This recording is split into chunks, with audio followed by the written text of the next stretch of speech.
Hey everyone, well you're probably wondering back at the studio why I'm standing in front of a New York background to talk about the Magnolia Journal.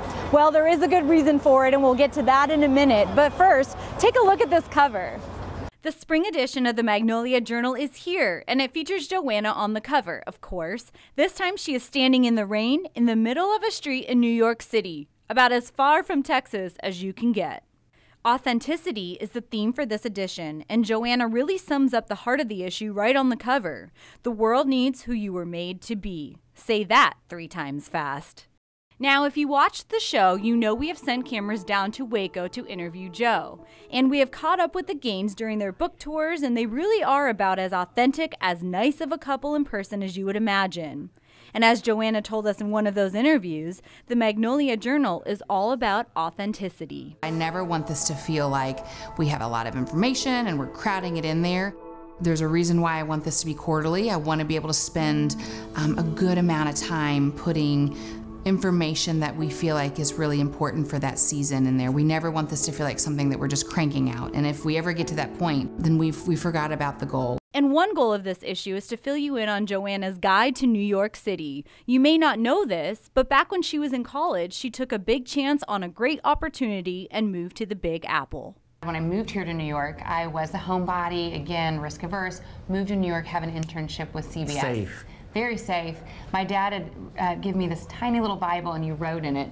Yes, safe. He wrote in the Bible just basically saying, proud of you, go get him in the big city, Big Apple, you know, and it was just my little encouragement from my father, and I loved this Bible and I carried it around with me everywhere. And in the magazine, Jo shows you everywhere she went.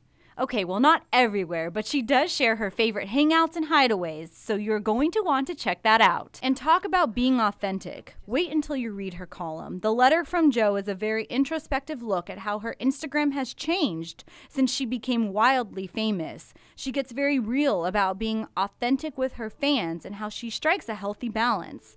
Maybe some lessons we can all use. As always, there are some amazing recipes, and even if you don't cook, the beautiful photos of the food are sure to make you happy and hungry.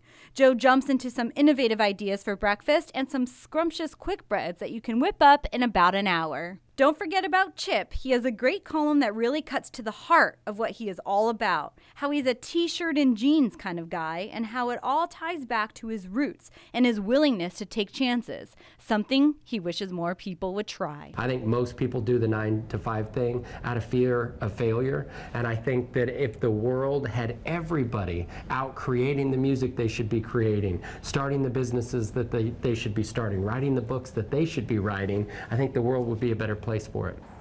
So there you go, it's a New York edition of the Magnolia Journal, and that's why I'm standing in front of the New York Hotel here in Las Vegas. And before I let you go, I have to tell you that Jo dropped some exciting news about a new children's book she's writing with her kiddos. And she even offers up a sneak peek of the cover featuring an illustration of her kids, and yes, baby crew as well. But you have to pick up a copy of the magazine to see it. All right, let's get authentic. Back to you guys.